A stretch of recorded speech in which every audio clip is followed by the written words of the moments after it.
basketball, checking in with the Eagles head coach Mike Mincey. Mike, congrats on a 72-50 win over Queens.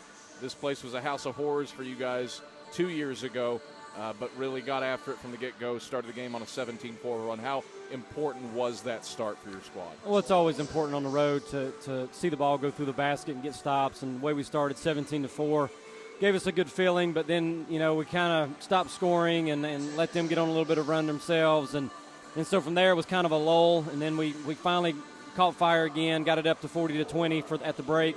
Thought once again we left a lot of points out there on the floor, a lot of layups, bunnies around the rim that we could have scored a lot more in the first half and didn't. But anytime you're on the road and you can go into the locker room break up 20, you got to be somewhat happy. Up 20, and then a 20-4 run that spanned that halftime break, quickly pushed it out to 30. How much of that was predicated on the press today? Not a lot, I would say, in the second half, unless we wore them down a little bit, because they were kind of shorthanded, didn't have their leading scorer playing. But we came out in the third quarter, and we talk about it all the time. That first 5 minutes, we were up 20, and they could potentially get back into the ball game if we didn't do what we needed to do offensively. And we did a good job of pushing that lead back out. And at the first break, I think we had pushed it up 30.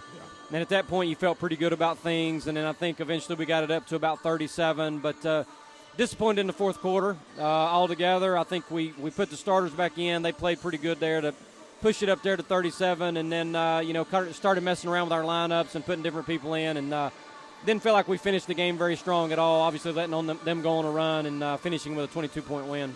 Tatum Bergstrom becomes the all-time leader in made threes in a career at Carson-Newman. What's she meant to you and your program?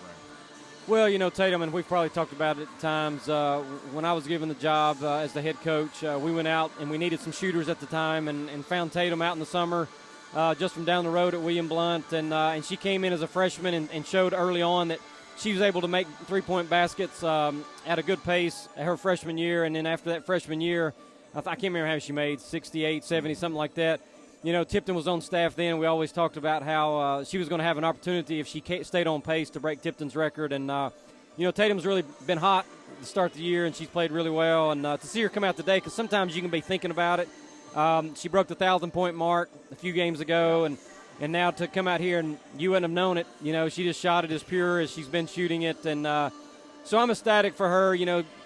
One of my first recruits to come in here and break a substantial record by a great player like Tipton, as a shooter. So I'm happy for Tatum, and she'll go down obviously in the record books as one of the best players ever played at Carson-Newman. Mike, thanks for the time. Congrats on the win. Thank you.